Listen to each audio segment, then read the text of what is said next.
ইবাদতগুলো আমাদেরকে বেশি বেশি করার তৌফিক দান করে দাও। আয় আল্লাহ তাআলা হারাম কাজ থেকে আমাদেরকে দূরে থাকার তৌফিক দান করে দাও। আয় আল্লাহ হালাল কাজগুলো বেশি বেশি করার তৌফিক দান করে দাও। আয় আল্লাহ তাআলা আমাদের সবাইকে ঈমানের হালাতে থাকার তৌফিক দান করে দাও। আয় আল্লাহ তাআলা আয় আল্লাহ তাআলা আয় আল্লাহ অনেকে দোয়া চেয়েছেন, আয় আল্লাহ প্রত্যেকের মনের মাকসাদগুলো পুরো করে দাও। আয় আল্লাহ দাদু অসুস্থ, আয় আল্লাহ তাদের শারীরিক সুস্থতা দান করে দাও। আয় আল্লাহ তাআলা দাদারা কবর দেশে চলে গেছে, দাদার কবর দেশের হাতে এখানে পৌঁছায় দাও।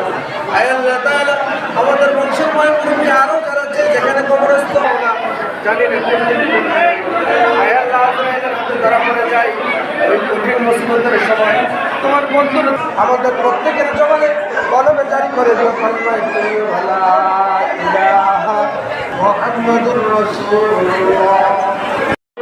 আমাদের ইবাদত আমাদের তিলাওয়াতগুলো তুমি কবুল আর মঞ্জুর করে নাও। এই রমজানের কাছে তারা দিন কাছে আমাদের আপনাদের গুনাহগুলো মাফ করে দাও। আমার বিশ্বের মুসলমানদের গুনাহগুলো তুমি মাফ করো। আসলে যতগুলো রমজান আমরা রেখেছি প্রত্যেকটা রমজানের ভুলগুলো ক্ষমা